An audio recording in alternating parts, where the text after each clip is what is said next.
a critical appraisal of the situation amongst ourselves. Would anyone like to comment? Der Herr Watson hat sich als erster. Mr. Watson. Lord Watson. Oh, Chairman, no. The House of Lords is an unelected body in which I do not wish to sit.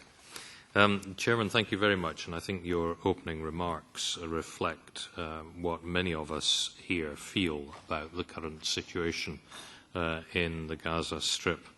There have been, I believe now, almost 150 people killed over the last 10 days on the Palestinian side. The only Hamas leader among them was Ahmad Jabari, and he was killed on the very first day. And one has to ask whether there is any justification whatever for the massive bombardment that has gone on. Gaza was described in an official United Nations report some time ago as a living hell. It remains the case that there is almost no access to food or to many essentials of life, that there is no freedom of travel, that permission is needed for nearly everything from the Israeli authorities. And in recent days, not only have there been attacks on civilians, but these attacks have come frequently in the form of bombardments at night, frankly, putting the 1.7 million people who live in that already wretched and crowded place in fear of their lives. I don't know if anything can justify this violation of human dignity. It certainly has not destroyed Hamas. It might even have the opposite effect of making Hamas stronger in the longer term. But I think we as the European Union cannot ignore the fact that we have failed and that the Americans have failed to make progress on a two-state solution which might bring a lasting peace. Indeed, it appears that President Obama is trying very little at the moment, and I'm not sure that we can say for all of the best efforts of the High Representative that we are really putting that much effort into it either. And we still have this rather anomalous situation of the Israeli Defense Forces using American-supplied weapons to destroy Palestinian infrastructure paid for by the European taxpayer.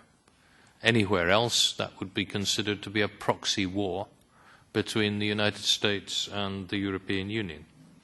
What worries me most about it, Chairman, is that this is dangerous for Israel. It's dangerous for Israel because there is a growing frustration among the people of the Gaza Strip, but also among Arabs over a much wider area. There is a growing condemnation of what Israel is doing elsewhere in the world, and therefore less and less support for the Israelis. And it will cause them, indeed is causing them, problems with the Arab minority living in the State of Israel itself. Israel's defense budget, I read recently, is 4 times greater than that of its 4 Arab neighbours combined. But I'm sure that the Israelis will find, as Napoleon did, that however much you spend, it won't be enough unless the conditions for peace exist. The spirit is far more powerful than the sword. But not only is this situation dangerous for Israel, it's dangerous for the European Union, because increasingly, since the beginning of the Arab Spring, we have sought to renew our relations with other countries in the region.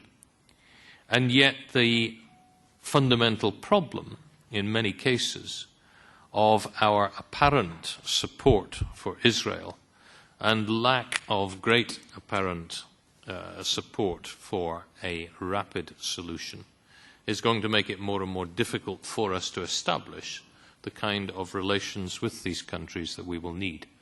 And I believe, therefore, Chairman, that we should be urging our High Representative to discuss immediately with whoever is America's new Secretary of State a recognition at least that if the Americans do not intend to take action, that if the Americans are somehow pulling back and leaving the problem there, that they will not object to a new European initiative aimed at trying to secure a lasting peace and to bring an end to the most appalling hostility